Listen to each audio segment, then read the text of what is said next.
तो दोस्तों आज के हम लोग इस वीडियो में देखेंगे वास्तविक संख्या एनसीईआरटी बुक जो है क्लास 10th का एनसीईआरटी बुक, उसमें जो पहला चैप्टर है वास्तविक संख्या, उस वास्तविक संख्या के एक्सरसाइज 1.1 का जितने भी क्वेश्चंस हैं उसका सलूशन हम लोग देखने वाले हैं इस वीडियो में। तो चलिए वीडियो को लेके आगे बढ़ते हैं। सबसे पहले कहता है निम्नलिखित संख्या का एचसीएफ यूक्लिड विभाजन एल्गोरिथम का प्रयोग करके ज्ञात करें।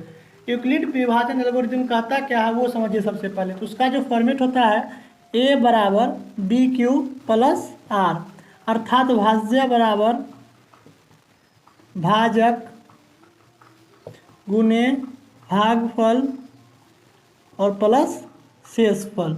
इसी कंसेप्ट को हम लोग लेके शेषफल, इसी कंसेप्ट को लेके हम लोग इस सारे क्वेश्चन को एक्सरसाइज 1.1 का जो पहला सवाल है उसमें 3 क्वेश्चन दिए गए हैं, उसका हम लोग एचसीएफ निकालेंगे। तो देखिए कैसे बनेगा। सबसे पहले निकालना है 135 और 225 का। तो इसका निकालने का जो तरीका है उसको बारीकी से समझिए। सबसे पहले जो बड़ा अंक है उसको बाहर करना है। तो दोनों में बड़ा क्या 225, तो 225 को बाहर कर लिए। अब छोटा अंक जो बचेगा उसको लेंगे तो 135। अब 135 को हम कितना से गुना करेंगे, या तो 225 पूर जाए या फिर 225 के नज़दीक जाए, तो 1 से गुना करेंगे। 135 से कम 135। अब देखिए 135 में अगर हम 90 को जोड़ेंगे तो क्या हो जाएगा, 225 पूर जाएगा। तो यह हो गया आपका 135 गुने 1 और प्लस 90। इस तरह से देखिए 225 पुरता है कि नहीं, तो 135 को 1 से करेंगे 135 और फिर उसमें 90 जोड़ेंगे तो कितना पूर जाएगा 225। अब होता है क्या, आगे का स्टेप तो समझिए। बराबर के जो जस्ट बाद है उसको लाना है बाहर में, तो 135 आएगा बाहर में, और सबसे लास्ट वाला जो है उसको उठा के लाना है बराबर के जस्ट बाद। ये प्रक्रिया लगातार चलते रहेगा। तो यह हो गया 90 गुने 1, काय कि 2 से गुना करेंगे तो 180 हो जाएगा, जो कि 135 से अधिक हो जाएगा। तो 90 कम 90, और 90 में कितना जोड़ना पड़ेगा 45। तो 45 और जोड़ लीजिए तो कितना हो गया आपका, टोटल हो गया 135। अब देखिए अब यहाँ से 90 आएगा फिर बाहर।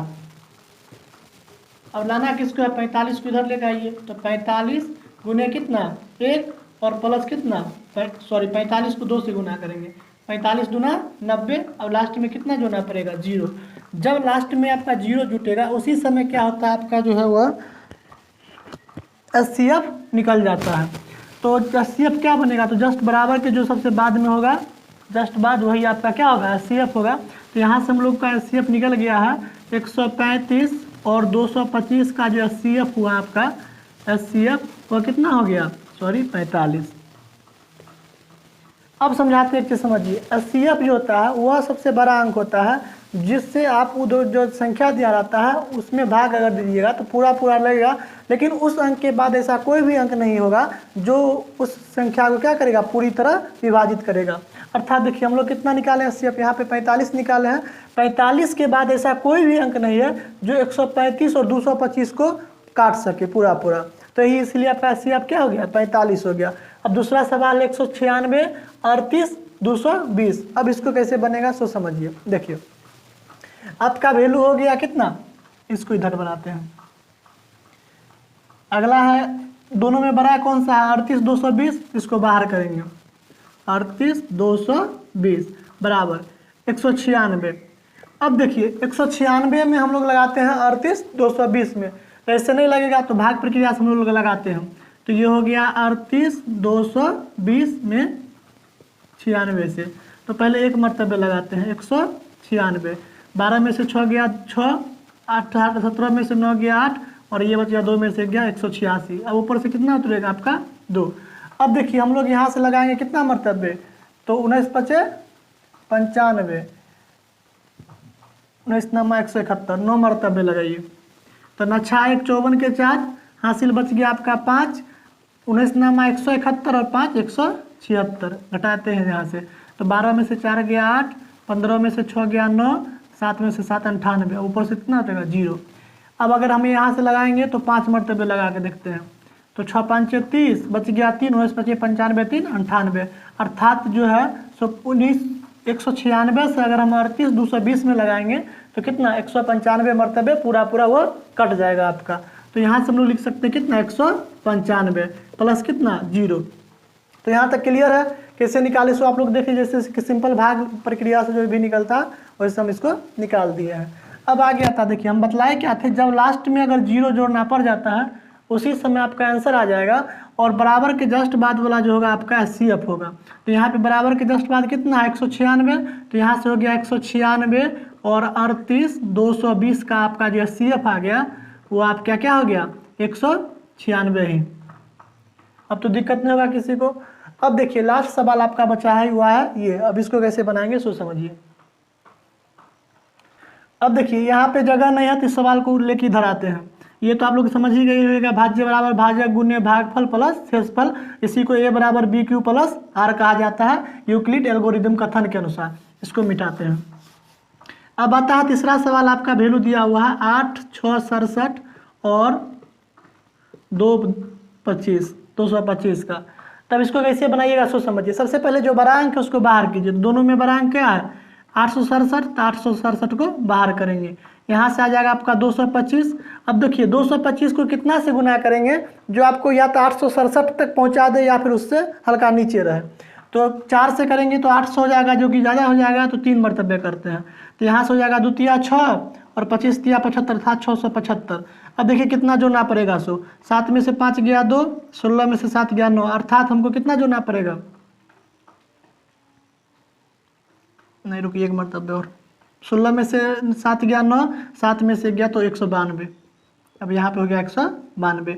अब देखिए अब ये बड़ा अंक किधर आएगा 225, तो यहाँ से हो जाएगा 192 और गुने कितना 1 प्लस कितना, अब 192 में कितना जोड़ेंगे जो 225 पूरेगा, तो 8 इधर है और 25 इधर, अर्थात 33। ये बार आपका आएगा 192 इधर बराबर, इधर आएगा 33। अब 33 को कितना से गुना करेंगे, तो 6 से अगर करेंगे हम लोग। अब देखिए तो अगर 6 से करेंगे तो 198 हो जाएगा, 5 से कीजिए तो 5 तिया 15, 5 तिया 15 1 16, 12 में से 5 गया 7, कितना बच गया 18, 18 में से 1 गया तो 16 गया तो 2, अर्थात 27 बचेगा। अब यहाँ से लाते हैं हम लोग किसको बाहर 33 को बाहर, तो 33 को लाएंगे तो 27 आएगा, 27 से कम 27 प्लस 6 33। ये बार 27 को बाहर करेंगे तो ये बार आ जाएगा 6 गुने 4 प्लस 3। अब इस बार 6 को बाहर कीजिए 3 गुने 2 प्लस 0। अब देखिए यहाँ से ये जो आपका आ गया बराबर के लास्ट सबसे लास्ट में क्या आएगा 0 आ गया, तो आपका CF यहाँ तक आ गया है। वह कहाँ पे CF बलांक सो देखिए, तो बराबर के जो जस्ट बाद में होता है वही आपका CF होता है, अर्थात आपका CF जो हो गया वह हो गया कितना 3। तो इस तरह से आप सवाल को बना सकते हैं। तो पहला सवाल में ये चीज़ था, इसको आप लोग अच्छे से देख लिए। अब हम लोग आते हैं दूसरा सवाल पे। अब देखिए अब 2 नंबर सवाल कहता है कि दिखाएं कि कोई भी धनात्मक विषम पूर्णांक 6q प्लस 1 या 6q प्लस 3 या 6q प्लस 5 का रूप का होता है। देखिए जब इस टाइप का सवाल कहेगा दिखाने के लिए उस समय जो क्वेश्चन सेटर होता है बोर्ड वाला चाहे जो भी हो एग्जाम लेने वाला आपका होगा, वह क्वेश्चन को उसी रूप में देगा जो रूप में वो आपको पूछना चाहता है और जो रूप में आपको दिखाना चाहता है और जिसमें वह आपका आएगा। जैसे अगर विषम संख्या के रूप में होगा तो विषम पूर्णांक का रूप है तो लास्ट में आपको विषम संख्या जुड़ा रहेगा। जैसे देखिए 1 है, यह भी विषम संख्या है, 3 है, यह भी विषम संख्या है, और यहाँ पे कितना है 5 है, यह भी क्या आपका विषम संख्या है। तो इस फॉर्मेट में होगा तो वह क्या होगा विषम संख्या का रूप का ही होगा। अगर आपको कहेगा सम संख्या दिखाने के लिए उस समय में आपको यहाँ पर जो है 2 देगा या फिर 4 देगा या फिर 6 देगा, इस तरह से देगा। तो उस स्थिति में क्या आएगा सम संख्या आएगा। तो विषम संख्या हम बतलाते हैं, फिर सम संख्या का फॉर्मेट बता देंगे, आप लोग को सारा चीज़ समझ में आ जाएगा। देखिए तो यह यहाँ एक चीज़ और आपको दिखेगा, कहेगा Q का मान जो आपको जो है वह n से गुजरेगा, अर्थात Q का मान जो है प्राकृतिक संख्या लेना है, अर्थात 1 2 3 4 पूरा अंक लेना है। ठीक है यहाँ तक। तो हम लोग कुछ नहीं विशेष 3 4 तक लेकर देखते हैं जो सम संख्या विषम संख्या का रूप का आता है कि नहीं आता है सो। तो सबसे पहले हम लोग जब मान लेते हैं जब लेंगे Q बराबर कितना 1, तो उस स्थिति में क्या है समीकरण का फॉर्मेट आपको जो दे रखा है 6q प्लस 1, Q के जगह पे 1 रखेंगे तो 6 गुने 1 प्लस 1, अर्थात 6 एकम 6 और 1 जोड़ना होगा तो 6 1 7। ये आपका क्या आ गया विषम संख्या आ गया। अब आगे देखिए जब लेंगे Q बराबर कितना 2, तो फॉर्मेट है 6q प्लस 1 का, तो यहाँ से होगा 6 गुने 2 प्लस 1, 6 दूना 12, 12 1 13। यह भी आपका क्या आ गया विषम संख्या आ गया। अगर हम मान लीजिए क्यू का मान लेते हैं 3, तो 6Q प्लस 1 आपका फॉर्मेट है 6 गुने 3 प्लस 1, 6 18, 18 में 1 जोड़ेंगे तो 19। यह भी आपका क्या आ गया, विषम संख्या आ गया। तो ऐसे ही आप लोग जहाँ तक कुछ भी वैल्यू लीजिएगा तो आपका क्या आएगा, विषम संख्या ही आएगा। इसलिए आपका यह क्या हो गया, एक विषम संख्या का रूप का हो गया। तो यह तो हमने चेक कर लिया। अब आप लोग जो है इसको चेक करके देखिएगा जो विषम संख्या का रूप का आता है कि नहीं आता है। अगर आ जाए तो कमेंट सेक्शन में जरूर बतला दीजिएगा जो हाँ सही वैल्यू आ रहा है, विषम संख्या ही आ रहा है। अब समपूर्णांक कैसे होगा सो देखिए, जैसे मान लीजिए उसी में क्वेश्चन चेंज कर देगा और क्वेश्चन में देगा, बाकी सब जगह यही रहेगा और क्वेश्चन में एक्स्ट्रा आगे से ऐड कर देगा समपूर्णांक, यहाँ से आपका भाषा चेंज करेगा। हाँ, समपूर्णांक 6Q प्लस 2 के रूप का होता है। एक चीज़ और बतला देते हैं हम आप लोगों को, देखिए समझिए अच्छा से। कभी कभी क्या करेगा क्वेश्चन में जो आपको यहाँ पे Q के फॉर्मेट जगह पे MN भी दे सकता है, यानी चर पद कुछ भी दे सकता है, ए से लेके जेड तक का कोई भी मान दे सकता है। जैसे ए दे दे 6A + 1 दे दे, या फिर आपको 6B + 1 दे दे, यानी 6M + 1 दे दे, 6X + 1 दे दे, कुछ भी देगा। तो आप लोगों को जो है मैंने प्रक्रिया बतलाया इस तरह से, अगर ये देगा तो यहाँ पे सारा जगह हम लोग ए लेके चलेंगे, अगर M दिया हुआ है तो M लेके चलेंगे, अगर N दिया हुआ है तो हम लोग क्या लेके चलेंगे, N लेके चलेंगे और वहीं से सवाल को हल करेंगे। तो यहाँ फिर आज इस मान लीजिए हम M ले लेते हैं, देख लीजिए 6M + 2 के रूप का है। तो इसको कैसे बनाएंगे सो समझिए। तो फिर क्या लेना पड़ेगा, जब मान लीजिए M = 1 तो फॉर्मेट है 6M + 2, तो यहाँ से होगा 6 गुने 1 और प्लस 2, 6 एकम 6 2 8, सम संख्या आ गया आपका। अब देखिए जब मान लीजिए जब हम M बराबर लेते हैं हम लोग कितना 2, तो 6M + 2 है, यहाँ से 6 गुने 2 + 2, तो 6 दूना 12 2 14, यह भी आपका क्या आ गया, सम संख्या। जब मान लीजिए M लेते हैं हम लोग 3, तो फॉर्मेट है 6M + 2 का, तो 6 गुने 3 + 2, तो 6 18 2 20, ये भी आपका क्या आ गया, सम संख्या। तो देखिए जितना भी आ रहा है क्या आ रहा है, सम संख्या आ रहा है। तो इस तरह से आप चेक कर सकते हैं, बना सकते हैं सवाल को। अब देखिए थोड़ा कन्फ्यूजन दूर कर देते हैं सम संख्या और विषम संख्या का। आखिर सम संख्या किसको कहेंगे सो समझिए और विषम संख्या किसको कहेंगे सो समझिए। सम संख्या कहने का मतलब होता है वह संख्या जो 2 से पूरी तरह विभाजित हो, अर्थात 2 के जिसका फैक्टर में 2 आए, अर्थात 2 से उसमें भाग लगे। जैसे 2 हो गया, 4 हो गया, 6 हो गया, 8 हो गया, 10 हो गया, 14 हो गया, 18 हो गया, ये सब जितने भी हैं क्या है, सम संख्या है। अब विषम संख्या समझिए। विषम संख्या कहने का मतलब होता है उसमें आपको जो है 2 से पूरा भाग नहीं लगेगा। जैसे 3 हो गया, 5 हो गया, 7 हो गया, 9 हो गया, 11 13 18 19, ये सब आप 18 नहीं 19 21, ये सब क्या हो गया, विषम संख्या हो गया। तो इस तरह से आप इसको बना सकते हैं। और लास्ट में हल्का भाषा लिखना पड़ेगा ये वाला करने के बाद। अतः हम कह सकते हैं, ये भाषा लिखना सब जगह कंपल्सरी है। अतः हम कह सकते हैं,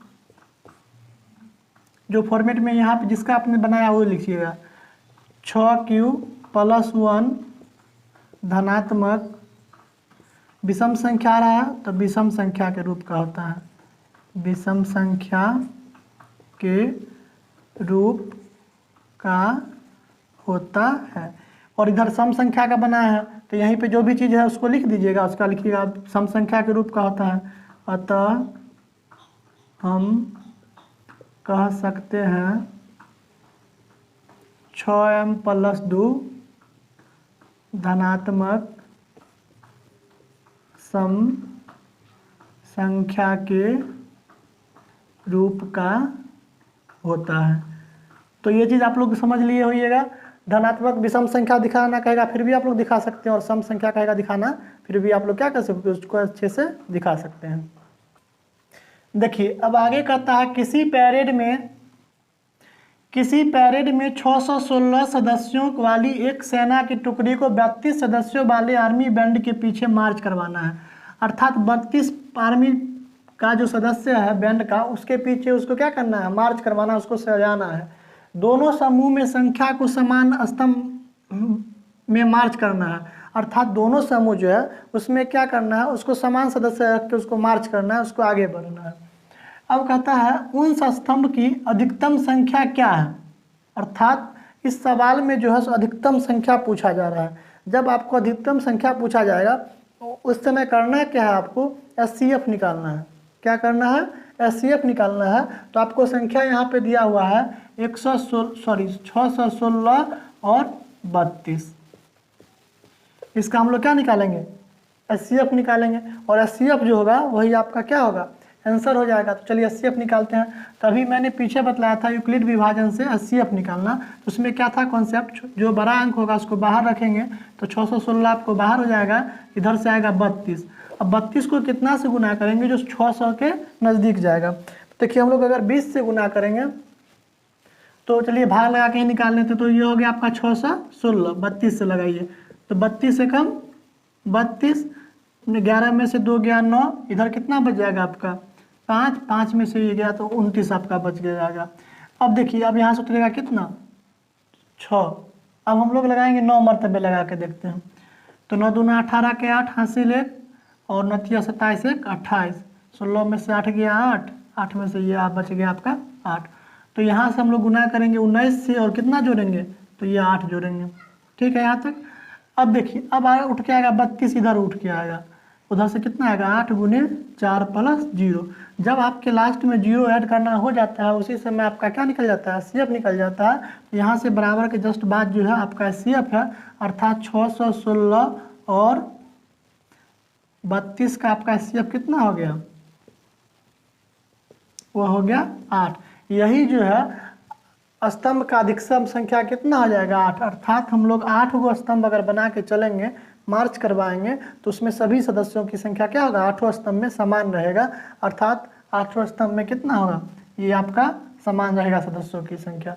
तो इस वीडियो में इतना ही। एक्सरसाइज 1 जो है 1.1 आपका कंप्लीट हो गया है और 1.2 जो है सो जस्ट आपका आने वाला है, जल्द ही आने वाला है इस वीडियो चैनल पे। तो तब तक के लिए धन्यवाद, फिर मिलते हैं अगले वीडियो में।